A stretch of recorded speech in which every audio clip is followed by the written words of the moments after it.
Casey at the Bat, a ballad of the Republic sung in the year 1888 by Ernest Thayer. It was first published in the San Francisco Daily Examiner on June 3rd of that same year.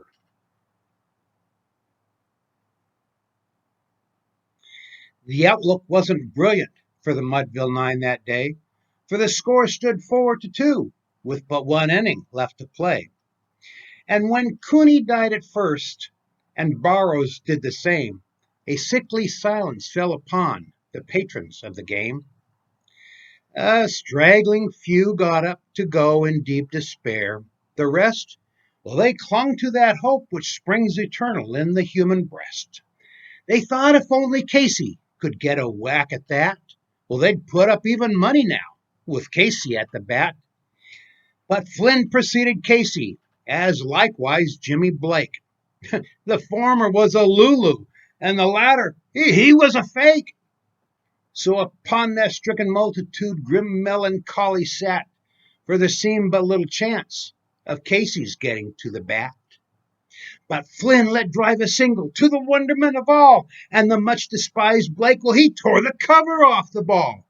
And when the dust had lifted, and they saw what had occurred, there was Jimmy safe at second, and Flynn a hugging third.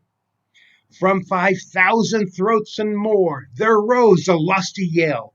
It rumbled through the valley, it rattled in the dell. It knocked upon the mountain, and it recoiled upon the flat. For Casey, mighty Casey, was advancing to the bat. There was ease in Casey's manner as he stepped into his place. There was pride in Casey's bearing, and a smile on Casey's face. And when responding to the cheers, he lightly doffed his hat. No stranger in the crowd could doubt 'twas Casey at the bat.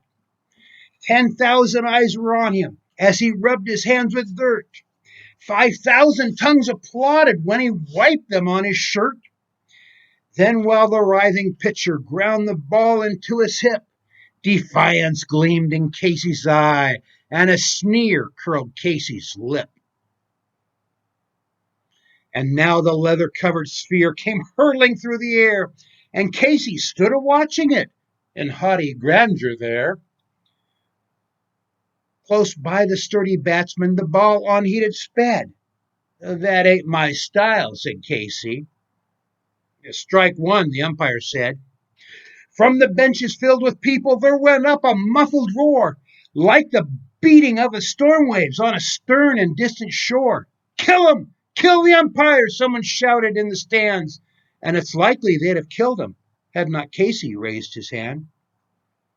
With a smile of Christian charity, great Casey's visage shone. He stilled the rising tumult, and he bade the game go on. He signaled to the pitcher, and once more the spheroid flew, but Casey still ignored it. The umpire said, "Strike two." "Fraud!" cried maddening thousands, and echo answered, "Fraud!" But one scornful look from Casey, and the audience was awed. They saw his face grow stern and cold. They saw his muscles strain. They knew that Casey wouldn't let that ball go by again. The sneer is gone from Casey's lip. His teeth are clenched in hate. He pounds with cruel vengeance his bat upon the plate.